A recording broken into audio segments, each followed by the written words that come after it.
रख करके यदि किसी आचार्य किसी ब्राह्मण को दान दिया जाता है तो 3 पीढ़ियों तक का जीवन भर का दरिद्र खत्म हो जाता है। 3 पीढ़ियों का, 1 2 नहीं 3 पीढ़ियों का, आपके बाद ये 3 पीढ़ियां, ऐसा लिखा है शिव महापुराण में। भागवत जी में भी दान लिखा है कि स्वर्ण के सिंहासन पर उसमें मात्रा नहीं लिखी है, कितना भी, छोटे से छोटा भी।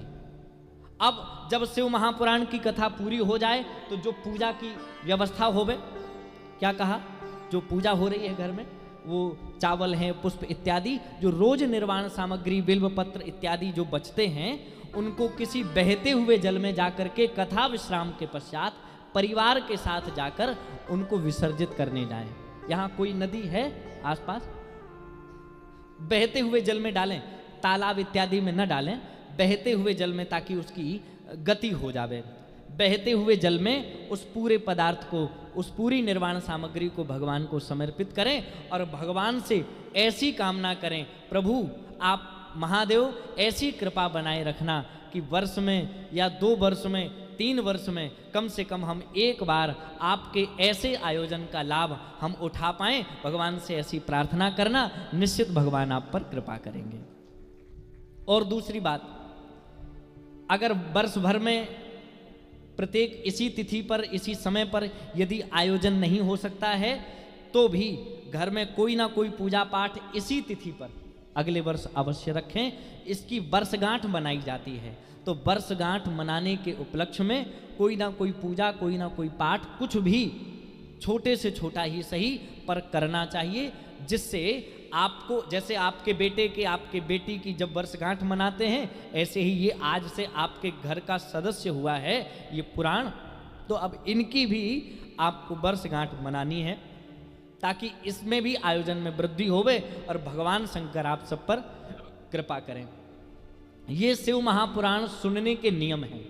अब एक बात और समझ लो जरा, ये तो सुनने के नियम हो गए, पर शिव महापुराण की कथा में बैठना कैसे है ये और समझ लो आज आप। हाँ देखो संभलने लगे लोग, हाँ बोलो हर हर महादेव। कैसे बैठना है चलो हम आपको बतावें। कभी भी, ये तो शिव महापुराण है, चाहे भागवत कथा होवे, चाहे राम कथा होवे, किसी भी पांडाल में जब कथा सुनने के लिए आप जाएं तो कभी भी व्यासपीठ के सामने पांव फैला करके न बैठें, क्योंकि पांव फैला करके जो व्यासपीठ के सन्मुख बैठते हैं, ऐसा वर्णन आता है कि उन्हें अगले जन्म में अजगर की योनि प्राप्त होती है। प्रेम से कहो हर हर महादेव। हर हर महादेव। अजगर जानते हो, एक होता है सर्प, एक होता है, हाँ वो। तो अब अगर कभी कुछ लोगों के चेहरे उदास हो गए कि हमें लगता नंबर लग गया हमारा, नहीं ऐसा बिल्कुल नहीं है। अब पहले आपको नहीं पता था तो कोई बात नहीं, अब पता चल गया है तो अब अपने पाँव को व्यासपीठ के सामने, और अगर कोई बैठे हो, कोई कह रहा था महाराज पाँव दुखते हैं, बैठने में सामर्थ्य नहीं है उतनी, तो दाएं बाएं पाँव फैला लो, परंतु सामने व्यासपीठ के न फैलाएं, ये मर्यादा है। ऐसे शिव महापुराण की कथा के नियम हैं, और जो भी व्यक्ति इन नियमों का पालन करते हैं, हमारा ये आयोजक परिवार तो इन नियमों का पालन करेंगे ही, पर जो भी इन नियमों का पालन करते हैं उन सभी की मनोकामनाएं मेरे महादेव निश्चित पूरी करते हैं। एक बार प्रेम से कहो हर हर महादेव। हो सके तो प्रयास करना इन नियमों का पालन करने का। इन 7 दिनों में इन नियमों का पालन करिए और महादेव के चरणों में अपना संपूर्ण भाव समर्पित करके कहिए, प्रभु अब तक हम संसार के भरोसे थे, पर आज से इन 7 दिनों तक आपके भरोसे हैं। और प्रभु ये 7 दिन नहीं, ये 7 जन्मों का नाता हम जोड़ने जा रहे हैं आपसे। एक दिन में एक जन्म, दूसरे दिन में दूसरे जन्म, तीसरे दिन में तीसरे जन्म, ये 7 जन्मों का नाता आपसे जोड़ेंगे। और यदि आपसे नाता जुड़ गया तो फिर किसी और नाते की आवश्यकता नहीं है। एक बार प्रेम से कहो हर हर महादेव। भगवान श्री महादेव को हम सब प्रणाम करते हुए बार बार वंदन करेंगे, नमन करेंगे, क्योंकि आज कथा का प्रथम दिवस है।